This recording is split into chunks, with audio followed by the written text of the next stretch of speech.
حضرت عمر فاروق رضی اللہ تعالیٰ عنہ دوسرے خلیفہ راشد ہیں۔ وہ حضرت ابوبکر صدیق رضی اللہ تعالیٰ عنہ کی وفات کے بعد مسلمانوں کے خلیفہ بنے۔ وہ قریش کے معزز خاندان سے تھے۔ اسلام کی آمد سے پہلے وہ مکہ مکرمہ کے ان چند افراد میں سے تھے جو لکھنا پڑھنا جانتے تھے۔ تیر اندازی، سپہ گیری، پہلوانی اور فن خطابت کے بھی ماہر تھے۔ ذریعہ معاش تجارت تھا۔ آمدنی کا زیادہ تر حصہ غلاموں، مسکینوں، مسافروں اور ضرورت مندوں پر خرچ کیا کرتے تھے۔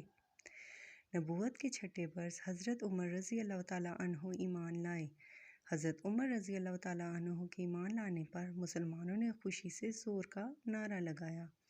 دراصل حضرت محمد رسول اللہ خاتم النبیین صلی اللہ علیہ وآلہ وصحبہ وسلم نے کچھ ہی دن پہلے دعا فرمائی تھی، اے اللہ، اسلام کو عمرو بن ہشام، ابو جہل یا عمر بن خطاب کے ذریعے عزت عطا فرما۔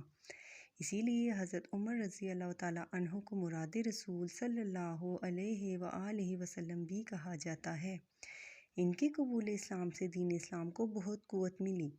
پیارے نبی حضرت محمد رسول اللہ خاتم النبیین صلی اللہ علیہ وآلہ وصحبہ وسلم نے انہیں فاروق کا لقب دیا، جس کا مطلب ہے حق اور باطل میں فرق کرنے والا۔ حضرت عمر رضی اللہ تعالیٰ عنہ نے تمام غزوات میں جرأت و بہادری کے ساتھ شرکت کی۔ فتح مکہ مکرمہ کے موقع پر بھی حضرت عمر رضی اللہ تعالیٰ عنہ اسلامی لشکر کے ساتھ تھے۔ غزوہ تبوک کے موقع پر بھی انہوں نے اپنے گھر کا آدھا مال حضرت محمد رسول اللہ خاتم النبیین صلی اللہ علیہ وآلہ وسلم کو پیش کر دیا۔ حضرت عمر رضی اللہ تعالیٰ عنہ عادل حکمران، فاتح، مدبر اور منتظم تھے۔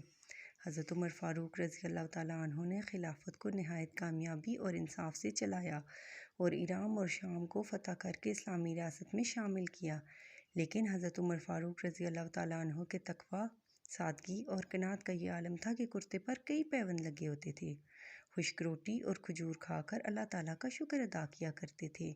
فرماتے تھے کہ اگر ساحل فرات پر کوئی کتا بھی بھوکا مرے گا تو مجھے ڈر ہے کہ اللہ کے سامنے اس کا جواب بھی انہیں دینا پڑے گا۔ حضرت عمر فاروق رضی اللہ تعالیٰ عنہ جس طرح خود اسلامی اخلاق کا مجسم نمونہ تھے، چاہتے تھے کہ اسی طرح تمام مسلمان ان کے اخلاق سے آراستہ ہوں۔ حضرت عمر رضی اللہ تعالیٰ عنہ کے دور حکومت میں پہلی مرتبہ مردم شماری کروائی گئی، باقاعدہ عدالتیں قائم کی گئی، پولیس کا محکمہ قائم کیا گیا، جیل خانے بنائے گئے اور حکومت کا مستقل خزانہ قائم کیا گیا۔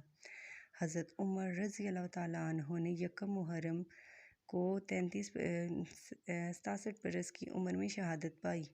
مدینہ منورہ میں روضہ رسول صلی اللہ علیہ وآلہ وسلم میں حضرت محمد رسول اللہ خاتم النبیین صلی اللہ علیہ وآلہ وسلم اور حضرت ابوبکر صدیق رضی اللہ تعالیٰ عنہ کے قریب دفن ہوئے۔ اللہ پاک ہمیں بھی حضرت عمر فاروق کی سیرت پر عمل کرنے کی توفیق عطا فرمائے۔ آمین۔